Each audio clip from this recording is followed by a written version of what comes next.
Ya, terima kasih Anda bersama kami. Saya Frida Litwina dan saat ini saya ditemani oleh Jaksa Agung Republik Indonesia, Pak Burhanuddin. Pak Bur, terima kasih atas waktunya di CNBC Iya, Indonesia. terima kasih sama-sama Pak juga. Bur, seperti kita ketahui bahwa kepastian hukum adalah salah satu hal yang paling esensial ya Pak ya untuk memastikan peningkatan ekonomi dan juga investasi di Indonesia. Nah, selama ini apa yang sudah dilakukan oleh Kejaksaan Agung untuk memberikan kepastian hukum itu terutama bagi para pelaku bisnis di Indonesia? Justru itulah. Jadi kita selalu mengedepankan bahwa hukum itu adalah suatu panglima. Dalam artian bahwa sesuatunya hukum adalah sangat harus pasti. Dan tentunya di investasi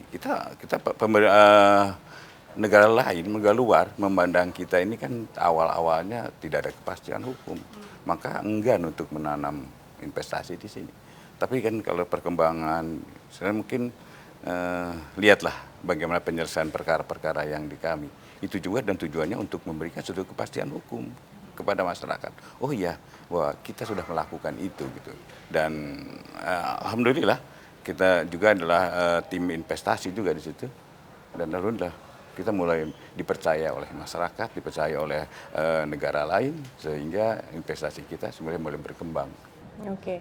Nah, Pak, selain kepastian hukum yang juga dinanti-nantikan oleh para pelaku bisnis, tentunya adalah konsistensi dari hukum itu sendiri. Kalau sudah pasti tapi kemudian berubah-berubah, kurang konsisten kan juga kurang baik bagi iklim investasi. Apa yang sudah dilakukan oleh Kejaksaan Agung untuk kemudian memberikan keyakinan kepada para pengusaha bahwa selain kepastian juga ada konsistensi dari hukum di Indonesia? Ya, tentunya aja bahwa konsistensi ini adalah suatu kewajiban dan kita akan terus berbenah diri dan membenahi hukum itu sendiri sehingga kondisi yang tadinya Indonesia terpuruk dengan masalah penegakan hukum kita sudah semakin membaik dan itu kita akan terus lakukan sehingga nanti ada betul-betul ditambah dipercaya lagi oleh masyarakat dunia. Gitu. Sejak Pak Bur menjabat mungkin dari tahun 2019 Pak ya hingga sekarang sudah 2023, apakah ada perubahan-perubahan yang atau pembenahan yang dilakukan dalam Kejaksaan Agung? Pembenahan di kami pasti aja. Jadi begitu saya masuk ke kejaksaan jadi jaksa agung kembali, ada hal-hal yang sumber daya manusianya, ya itu yang utama yang kami benahi utamanya adalah sumber daya manusia. Kemudian baru setelah sumber daya manusianya udah membaik, kita teknis penanganannya. Dan itu sudah kita terjadi. Dan boleh lihat bagaimana Kejaksaan Agung begitu diterimanya oleh masyarakat. Untuk bulan-bulan Juli terakhir, penilaian masyarakat terhadap Kejaksaan Agung itu sangat tinggi. 82,6 kalau tidak. Ini survei yang dilakukan oleh Kejaksaan Agung LSI, sendiri ya Pak? tidak. LSI. Masa dengan melihat diri sendiri ya enggak. LSI itu menilai dari bawah yang tadinya nilai kepercayaan masyarakat itu rendah untuk kejaksaan udah hampir setahun lebih ini adalah tertinggi di antara para penegak hukum dan urutan nomor 3 di antara lembaga dan institusi. Yang pertamanya kan TNI, kedua Presiden dan ketiga adalah Kejaksaan Agung. Itu yang lembaga yang paling dipercaya oleh masyarakat. Nah Pak, selama Bapak menjabat tentunya juga ada banyak kasus-kasus yang tergolong besar begitu Pak ya, yang ditangani oleh Kejaksaan Agung. Mungkin bisa diupdate kepada pemirsa sejauh mana perkembangan dari kasus-kasus Kasus-kasus yang besar ya asuransi Jiwasraya, asuransi Asabri itu sudah jelas besar-besar itu ya di awal-awal. Kemudian Garuda, ya. Kemudian minyak goreng itu yang paling tinggi untuk perkaranya Surya Dharma. Oke. Surya Dharma ini sulit sekali Kelapa namanya sawit Surya Dharma ya, Pak, ya. kelapa sawit. Itu kerugiannya pada awal pemeriksaan awal dan dibawa ke persidangan itu sekitar 96 T. Dan itu nggak main-main begitu. Baik, kasus yang terakhir mencuat mungkin adalah kasus komoditi emas itu Pak, yang dari bulan Mei lalu ya Pak ya. Itu sudah Yang terakhir sejauh sebenarnya mana? BTS. BTS ya Pak ya. BTS itu nilai kerugian dari penilaian proyeknya itu sangat tinggi gitu. Ya, nilai proyeknya 10, perkiraan kerugiannya 8 T. 10 T, 8 T itu kan sangat ironis gitu. Dan sejauh ini banyak sekali kasus-kasus yang diperlukan kerjasama dengan instansi lain seperti yang paling dekat mungkin dengan KPK ya Pak ya. Sejauh ini kerjasama dengan KPK iya, sejauh apa? kami sinergi sih. Kita saling dukung dan saling support. Cuma masyarakat aja, saingan antara kejaksaan dengan KPK, enggak. Justru di kami saling support.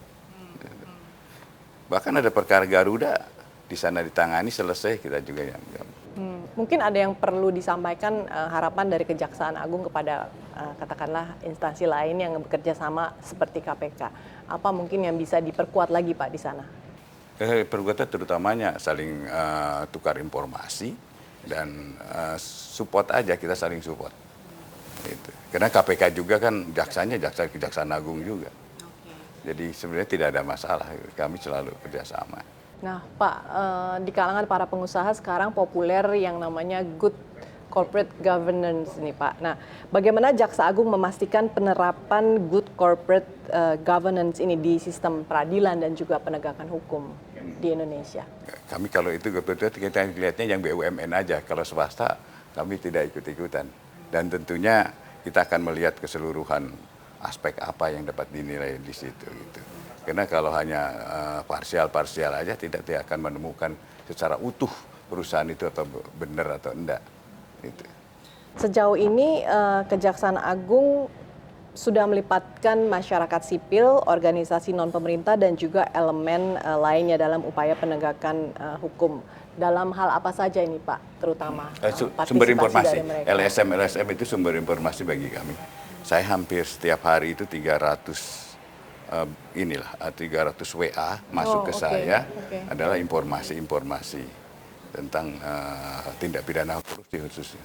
Jadi kalau WA kepada Kejaksaan Agung langsung Pak Bur yang saya ngasih nomornya dan saya enggak secara kedinasan harus ke nomor, enggak.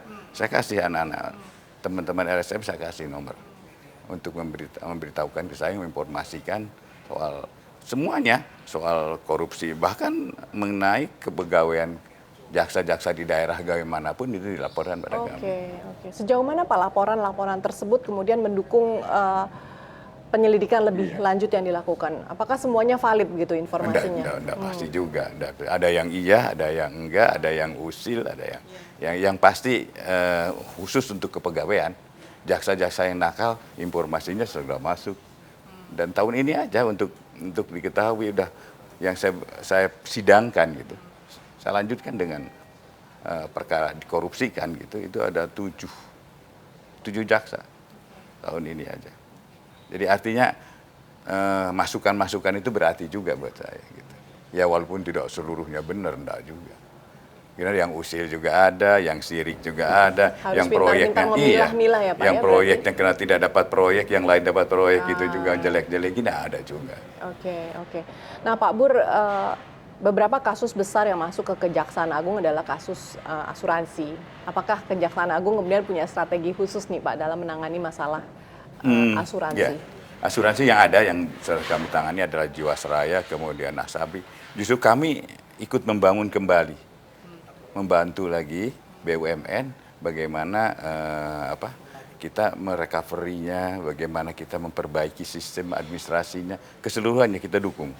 Jadi bukan hanya kita menindak saja, tetapi kami juga ikut bagaimana memperbaiki sistemnya. Oke. Jadi dalam penyusunan kembali perusahaan tersebut, Kejaksaan Agung terlibat secara aktif kami ya, Pak, dilibatkan ya? secara aktif oleh menterinya. Oke. Tantangan dalam penanganan dana pensiun nih Pak, selain asuransi, tentunya dana pensiun juga ada challenge-nya di sana. Sejauh ini Kejaksaan Agung sudah memberikan bantuan dalam hal apa?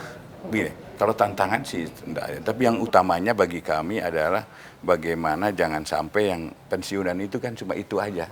Dan harapan pensiunan itu untuk hidup sehari-hari menggunakan itu, kemudian kalau itu dikorupsi oleh orang, oleh pengurus atau mungkin apanya, itu kasihan sekali, Mbak. Ya.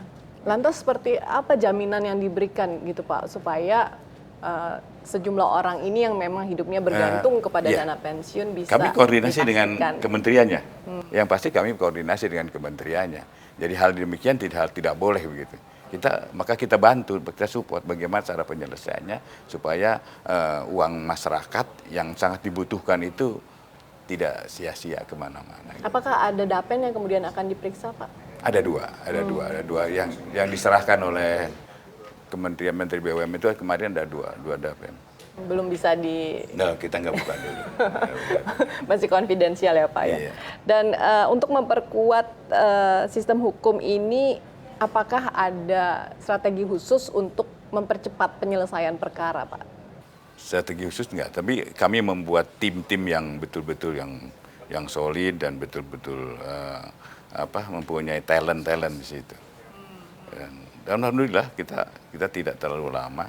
Dari mana sih Pak caranya menemukan talent tersebut, cara scouting? Kita punya satgas, kita panggil, kita tes.